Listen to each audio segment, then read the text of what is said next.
Olá pessoal, aqui eu estou numa nova resenha que é sobre uma animação europeia não muito conhecida, mas que provavelmente já fez parte da infância de muitos brasileiros nos anos 2000. Putz, A Coisa Tá Feia, que curiosamente eu tinha um DVD desse filme quando eu era criança, e até gostaria de dar minha opinião se é realmente melhor do que eu lembrava ou não. O filme é uma releitura da clássica história de Hans Christian Andersen do Patinho Feio, na qual é sobre um rato malandro chamado Hatsu que adota o patinho feio titular na esperança de ficar rico e famoso. Isso enquanto ele é perseguido por uma rata vilã chamada Phyllis. A animação não tem muito o que dizer, pois ela é muito mal feita até mesmo para os padrões de animação 3D dos anos 2000, e os designs dos personagens são muito mal feitos e estranhos. Tipo, os pintinhos têm cristas, a raposa tem formato de palito, as gaivotas parecem esticadas. A dublagem pode soar medíocre, com as vozes das galinhas sendo repetitivas e genéricas, e apenas a dublagem da gansa Jessie e de alguns personagens secundários que funcionam bem.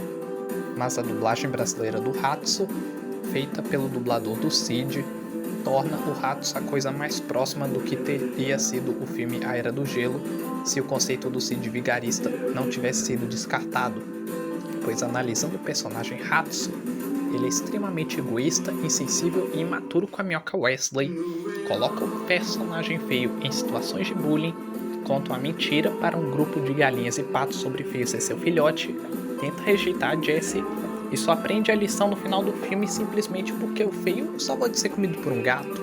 E protagonistas que são egoístas têm que muito bem serem trabalhados, pois fica difícil o público gostar de um personagem que só se importa consigo mesmo.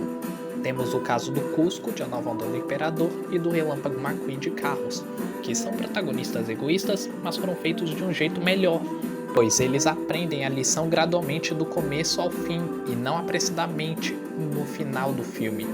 Já o Hatsu, ele é tecnicamente o que eu apelidaria de Oscar do Espanta-Tubarões europeu, o que faz do feio ter a cara de ser um protagonista melhor, ainda mais considerando que ele é o patinho feio. Quanto ao gato Ernie, que é primo do Hatsu sem nenhuma explicação aparente, pode ter momentos engraçadinhos, principalmente com seu fantoche. Quanto às galinhas e patos, eles não são personagens interessantes.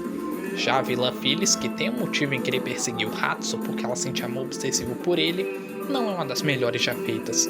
E o que mais enaltece isso são os capangas dela, que a faz cair no arquétipo da vilã com dois capangas atrapalhados já vistos antes. A história é medíocre, pois apesar do conceito interessante de criar uma releitura do Patinho Feio, a sua execução não é uma das melhores. E muita coisa estranha do tipo, em uma cena específica o feio filhote da noite pro dia vira adolescente, em outro momento já vira adulto, a mensagem sobre bullying e a trilha sonora até podem ser os poucos pontos positivos do filme, mas isso não salva o filme, que apesar de ter marcado minha infância, não é um dos melhores filmes já feitos e não envelheceu muito bem. E agora vou dar minha nota pro filme.